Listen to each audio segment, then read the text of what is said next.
जातीयवादी भाजपा व महायुती वगळता सर्व पर्याय रिपब्लिकन पक्षासाठी खुले, रूपाताई वायदंडे यांचे प्रतिपादन. माननीय आमदार मालोजीराजे छत्रपती यांच्यासोबत रिपब्लिकन नेत्या रूपाताई वायदंडे यांची शिष्टमंडळासह व्यापक चर्चा.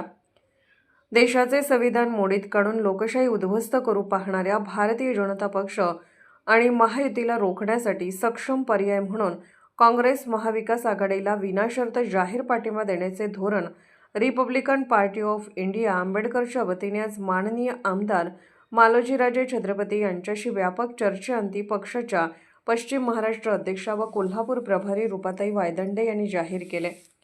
केंद्र आणि राज्यामधील सत्तेचा दुरुपयोग करून घटनात्मक संस्थांचा गैरवापर करत सत्ता पिपासू भाजपा महायुतीने सर्वसामान्य गोरगरीब कष्टकरी जनतेच्या हक्क आणि अधिकारांच्यावर बुलडोझर फिरवला आहे. सामान्य माणसाला मोठमोठी स्वप्ने दाखवून जाती आणि धर्माची भांडणे लावली आहेत.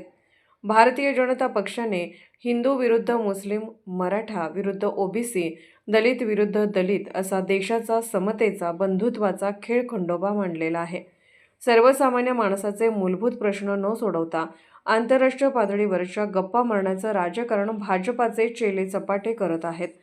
सत्तेचा धाक दाखवून लोकशाही संपवण्याचं प्रचंड मोठं कारस्थान करणाऱ्या भाजपाला मुळापासून संपवणं गरजेचं आहे.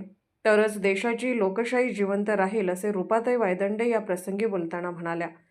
चर्चेप्रसंगी बोलताना माननीय आमदार मालोजीराजे छत्रपती म्हणाले की रिपब्लिकन पक्ष हा संविधान निर्माते डॉ. बाबासाहेब आंबेडकर यांच्या संकल्पनेतील पक्ष असून या पक्षाला राजकीय सामाजिक प्रक्रियेत सन्मानपूर्वक सहभागी करून घेतले जाईल.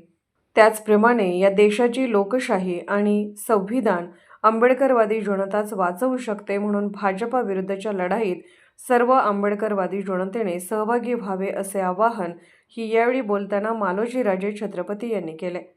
यावेळी शिष्टमंडळात पश्चिम महाराष्ट्र उपाध्यक्ष माननीय मारुती गायकवाड, जिल्हा कार्याध्यक्ष बाळासाहेब चव्हाण, जिल्हा संघटक प्रताप बाबर, दयानंद दाभाडे, जिल्हा उपाध्यक्ष नागेश हजारे, महिला आघाडी जिल्हा उपाध्यक्षा संतोषी होनमोरे, शहराध्यक्ष अमर तांदळे, शहर सचिव आकाश भालेकर, प्रतीक कांबळे, अविनाश कांबळे, मांगले, शिवशरण यांच्यासह मोठ्या प्रमाणात कार्यकर्ते उपस्थित होते.